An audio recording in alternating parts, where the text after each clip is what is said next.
fun of me, but I forgive you.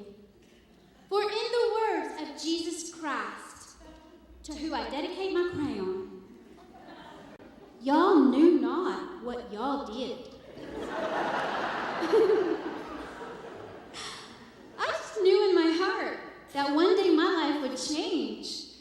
So maybe you can imagine my excitement when I learned that Mrs. Gandy's third grade spring production would be Peter Rabbit, the musical.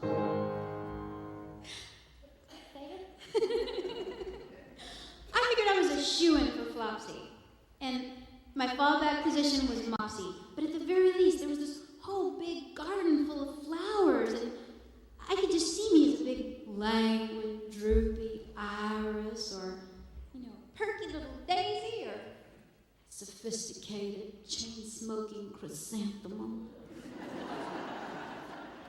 I couldn't wait to create my character, which is why I stood in shock and horror when it was announced that I had been cast in the pivotal role of the green bean.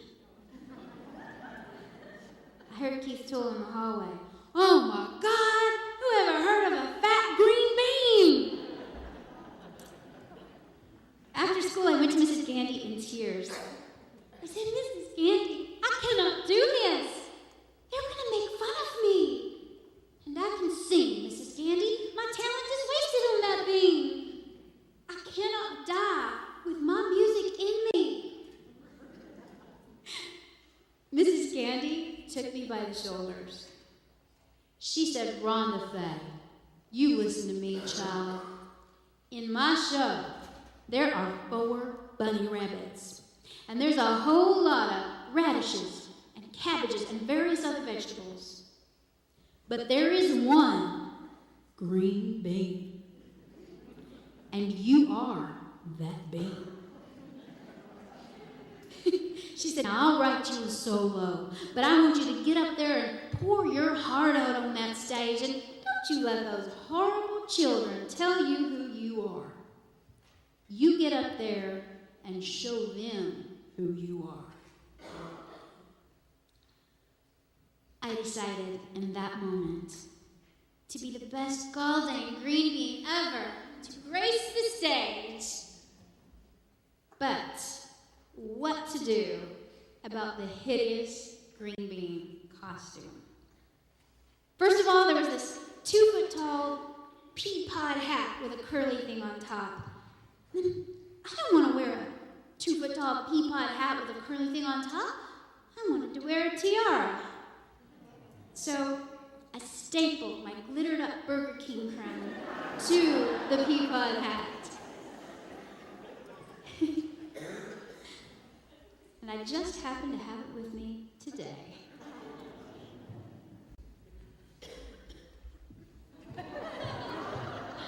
All right, in the spirit of full disclosure, this is not the original. My mama said she sat up at the sewing machine all night crying, making this one from memory.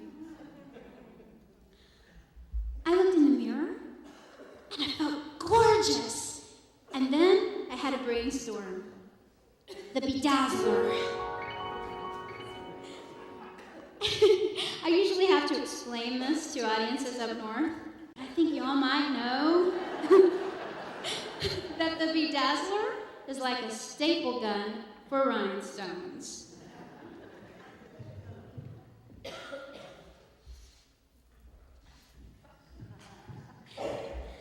And I bedazzled my costume within an inch of its life.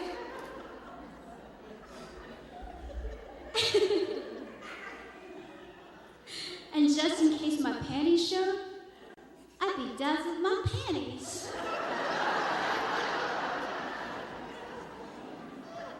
And on opening night, I looked in the mirror and I felt so beautiful. Until I got backstage, where I saw Betty Renee Boyd and Michelle Swinford in their soft pink Flopsy and Mopsy costumes, and there was Keith Toole in his Farmer McGregor drag looking as menacing as ever, and I thought, what have I done? I look like a big green disco ball. I look like Kermit the Frog swallowed Elton John. And I just froze. I just stood there. I heard the curtain open. I heard my music cue.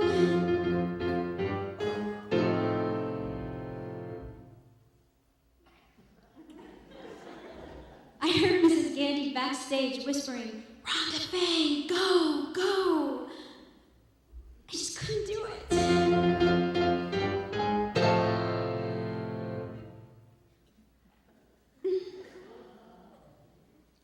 Finally, after what felt like an eternity, I peeked into the audience and I saw my mama, still in her pink uniform from the beauty shop. And there was my daddy, looking real nervous.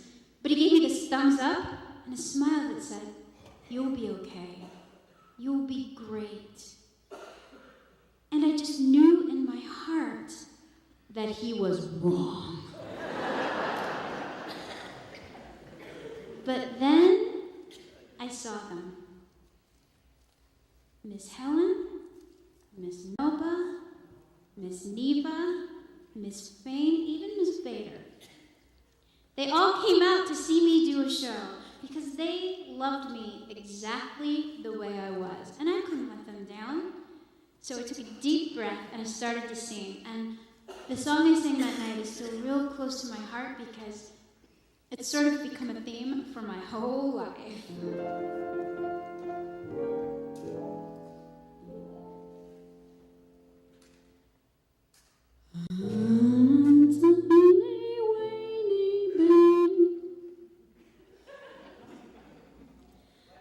Living in this garden green, I love to bask in the sun all day. All I do is sleep and play. From my smallest beanie jean to my teeny weeny spleen, I am healthy through and through. Eat me, I'll be good for you.